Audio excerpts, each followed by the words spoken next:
A few years back, I created a video on how you can get free Ableton themes and even create your own from scratch. Well, since then, I've created 28 amazing new Ableton themes and discovered some incredible tips and shortcuts that I can't wait to share with you. In this video, I'll show you how to create elegant Ableton themes faster than ever before, and not some janky ones that you can find for free on the download page like all of these. Seriously, I haven't found a free one that I'm a big fan of yet on this page. I'd rather just use the default Ableton ones, but I'm going to show you guys all of the tricks so that you can skip all of the headaches and nonsense that will come your way without this video. So without any further ado, let's get right into it. Do it!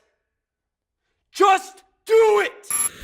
And here are some of the themes that I've made in the past. The cool thing about these two is that these are going to work in every version of Ableton. They're just going to look a little bit different. Like, for instance, in Ableton 12, the colors and some of the layouts are different than what is in the website software that I'm about to show you how to use. But I just want to give you guys an idea of the ones that I've created so that you know that I know what I'm doing. Like, look at, I've made a million here.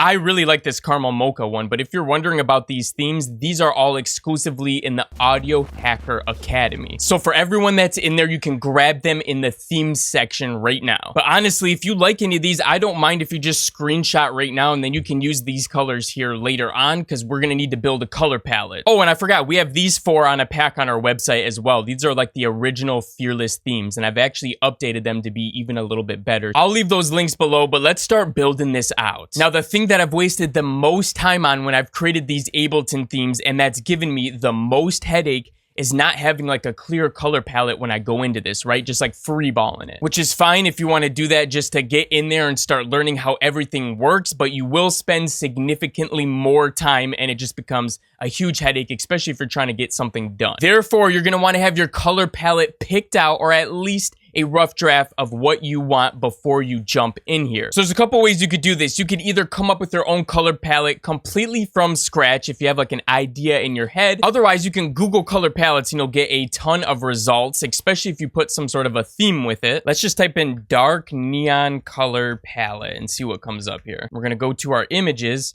and now you can pick out like one of these images right here. And you can just grab these colors using Photoshop or any tool where you can grab the color value off of a color. There's a bunch of free ones, by the way, and some of these may even give you the colors on them as well.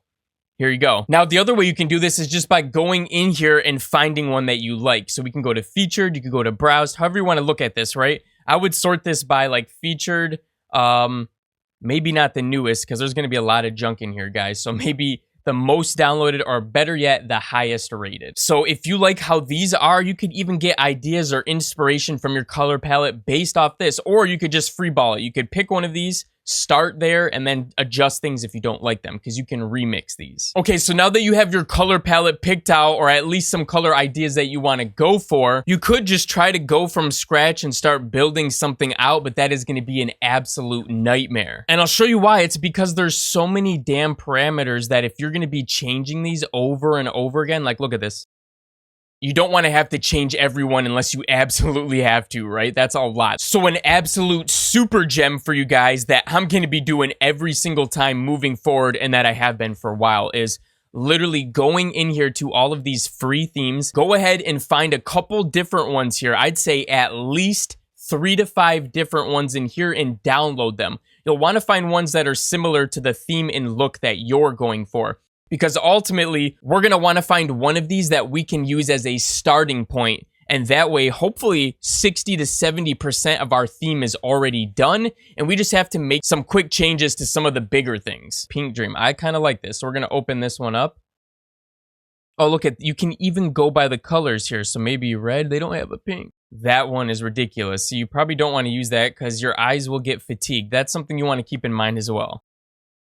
This one's kind of interesting. If we changed all of those yellow accents to pink, that could look cool, right? So that's something to keep in mind. Oh, wait, there's a pink one right here, Red Power. Let's do that instead. And we'll pick one more for this example, but I want you guys to pick at least 3, more or less 5 to 6. Let's grab this one. This one is kind of crazy. It might be able to be usable because it's pastel colors. So now you can just go down here and download. They might make you make an account, but it's all free, guys. Trust that. And then you can go here and just download all of them. It's so important that you test these first because, like I said, You don't just want to start remixing from one that you haven't tried out in Ableton because it could have so many things that are wrong that you end up having to change everything. Beautiful. Once you got those downloaded, let's go ahead and copy these files. We're going to go into our applications. If you're on Windows, I'm going to have the location on the screen right now. Just follow that. But for Mac, we're going to go to Show Package Contents, Contents, App Resources, and then Themes. Now when we go into our settings, they should be in here. Let's look at aesthetic. Holy smokes. That, yeah, like I said, that is unusable. Look how bright that is. I mean, you could go in here and change the whoa, what the heck? Change the brightness, it becomes a completely different thing. Let's go for a pink dream. This one is definitely more usable.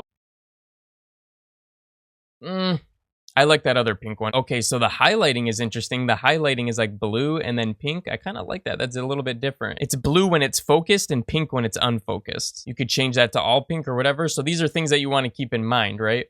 You might even want to open up a project to see how the project looks because that's going to give you a better detailed example. Here we go. We got the project opened up. Let me zoom out a little bit. Okay, we'll highlight some things, see what it looks like. Is everything readable? That's one thing to check, especially with the darker themes. Is all the text readable? Because those are things that we can play with and change. I don't really like that it's so dark right here because I can barely see the name text. So maybe I'll change that to pink instead of dark black. That's an idea. Let's go over to this view now as well. I don't really use this view as much anymore, but one thing I don't like is that you can see these squares get hidden when it's highlighted. You can see that. See, it highlights it here, but everything else in this row does. So maybe I'll change those to white. And now we just got to start remixing. So if we go back here, remix, and it's going to save this to your account profile.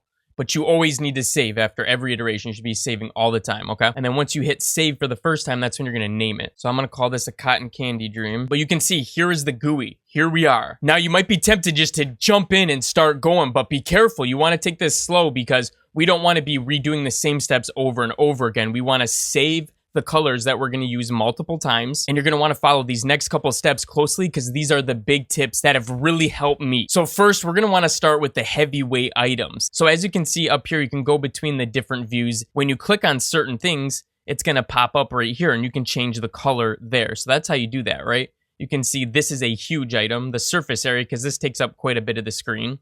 This one is probably the biggest one, right? This is the desktop, the main background color. So what I want you to do at this first step is start changing these main colors because these are going to make the main difference, right? These should be your main colors. Otherwise, if you're happy with them, like I'm happy with this pink, what we can do now is we can go like this, add to palette. Boom. Now that pink color is right here. So I don't have to know the color value or anything. So go ahead and do that with all of them, right? I like this highlight pink. I want to save this one, right? You get the idea. Save the colors that you like. And that's why it's important to start with these big elements first, because if you're going to be changing these background ones, pull it into Ableton before you move on. I want you guys to be blocking this out, because if you change like 20 things and you go into Ableton and it starts to look like crap, you're going to have to backtrack 20 different things to figure out what you did. Some of this naming is very, very helpful, right? Like the tree column head back. Actually, you're probably like, what the f does that even mean? No, I get it. Trust me. It says the background color of the browser header when inactive. You get, oh, there you go, right? You saw that I didn't like it when it was like dark gray, and that's when you click on it, right? That's when it's active. Browser column header. So what you can do is you can actually, they added a search now. So I would type in like browser column, and then I want to find the active. Browser column header focused. There we go. So you can see this one says right here, it's related to this other one we were talking about. We could go there, click save, boom. And now it should be the same color when we click on it when it's active and when it's not active, right? When it's in focus and when it's not. So that search bar can be super handy, or you can go through it one by one. And this is exactly why I told you, you want to find something to remix first, because this is a pink thing, but you can see a lot of these aren't even pink. So you might end up changing a ton of stuff on accident. Cool, so once you've got the heavyweight items done, I would say those are the things that cover the majority of the screen. That would be this desktop main background here. This would be things like the surface area focus. These two colors in here, right? There's a surface background, inner background. There's an arranger grid tiles, which is the alternative arrangement grid background. Let me tell you, before you change that one, you need to know something extremely important. Other ones that are big ones are like this thing too, right here, the surface highlight. These background components, this background component, maybe the search component, the things that are taking up a lot of the screen real estate. And once you're happy with all those main components, you should be adding all of those to your palette right here, because those are the ones we're going to be using in other areas, right? Back to this arranger grid tiles here. The reason why this is a weird one is because it has an alpha. And anytime you see one of these properties has an alpha value, do not change it right away. You want to look at that first. Because if you go ahead and change the RGB value, or if you go ahead and go to the picker and you type in that hex value, anytime you change it, it's going to change this back to 1. And that could fuck up the whole thing. You might forget what the number is. You could always go back, find the theme, and remix it again. That'd be a pain in the butt. But anytime you see this 4th tab, just make a mental note. There's only a couple of them that have an alpha, by the way. There's only maybe 3, 4, or 5 of them that have this. So just make a mental note to always check that. So like, let's say we put it to like 0.3. Maybe that's what it was originally, but then we want to change it to one of our color. Boom. Let's go back to the alpha. Another cool thing is you have this undo and redo button up here. So we could go backwards. But I don't know, does it work for the alpha? I don't think it works for the alpha, guys. Like I've said, I've never seen this work for the alpha. That brings us to the next super tip for you guys. And that's to go through the entire list of properties that are the same color as the big ones you just changed, right? So if you changed one of these big ones right here that was the main desktop, that old color that it was, you'll probably want to remember what that was to some point. Maybe you even save it to the palette so you know what it is. Or you can just change them one at a time. A quick and easy way to do this is to go back in here and find everything that is that color, right? The alert message, we're looking for everything that's light pink, right? The alert message is light pink. This is a little bit darker. I wouldn't consider that in there. Okay, this control background, this control disabled. So yeah, look for all the ones that are that same shade of pink, right? We're going to go through all of these one by one and change it to the new color that you just changed it to. And that's an easy way instead of having to figure it out and search all around for hours and days, right? Another mega tip I want to leave you with, I kind of talked about this, but I want to make sure it's clear. You need to be saving versions of this, right? Do not make 30 changes, save it, and then you're like, what the hell happened? Then you have to go back and try to figure out where the heck did it happen, right? And I have a bonus tip for everyone that's still watching the video, because I love my supporters that watch these videos all the way to the end, so I try to leave a banger at the end for you guys as well. This one I've been doing every single time lately, and you should probably do it too. So now that we've spent all of this time creating our theme, we think it's perfect, we love it, what happens when tomorrow we load up Ableton, we see that new theme, and we're like, shit. It would be cooler if that was a little bit lighter or a little bit darker. I don't know if you're that type of person, but I am. So why don't we prep that ahead of time? Because now that we've done the heavy lifting, we can go ahead and do those changes really quick. So I'm going to show you how you can make 3 modes, a light, medium, and dark. And what we're going to do is we're going to take your original one. So for us, we're going to take this. This is going to be our medium. Now I'm going to make one version that's a little bit darker and one version that's a little bit lighter. And we won't have to change that much. We change like these main elements on here and we can leave everything the same. It's really not going to take that long. I'll show you. So the first thing I would do is I would save this. You could even put medium so you know, because you want to be able to separate these, right? You can go to My Themes, open link in new tab. That way we have a fresh tab. We're going to go here, click on it. And now we're going to remix it. So we're basically remixing the one that we remixed earlier. So let's start with a dark version. All right, we'll save it. Let me show you how easy this is, because we already have our palette colors and you can see they made them big down here. So let's go right here. And what I love about this is they give you all the tabs, right? So it makes it easy. If you just want to make it a little darker, go to the HSL, just make it a little darker. Okay, this is, you might want to test this in Ableton to make sure it's good, but how dark? Okay, I like that. Add this to the palette. And you don't need to go through that entire list again, right? Just start clicking on the ones, because really the only ones we need to change with this medium, light, and dark are the big gooey ones, like the big elements here that are right here that are facing us. All these small ones in the background, like these actives, inactives, weird stuff like the text color, we don't have to change that again. Just change the ones that you actually see. I might want to make this darker too. Kind of like that. So we'll add that to our palette now. And now what we can do is we can change that one quick. Boom. Look at that. How quick was that? In here, we'll click on this. Boom. We'll click on this. Even this message background right here was the same color. For me, I want to change this element too, because it's a very main element. So that definitely needs to be a bit darker. But I don't want it to be too dark to where this text becomes unreadable. So maybe that, and let's go ahead and save that to our palette as well. Let's put the alpha on this like super dark pink thing, right? And we'll just make it super tiny like it was before, like a tiny number. save this.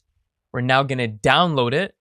And then we're going to drag it into that folder I showed you before and test it in Ableton. Back into our Ableton preferences or settings, it's called now. So here's the darker one, and here's our original medium one. So we can go to our darker one and we can take a quick look at this. Do we like everything? Yeah, obviously I still want to go back and fix that. But I mean, for a darker version, that's a little bit better. It almost mutes it a little bit more. It makes it easier on the eyes. Once we do that, we're going to go back to our themes.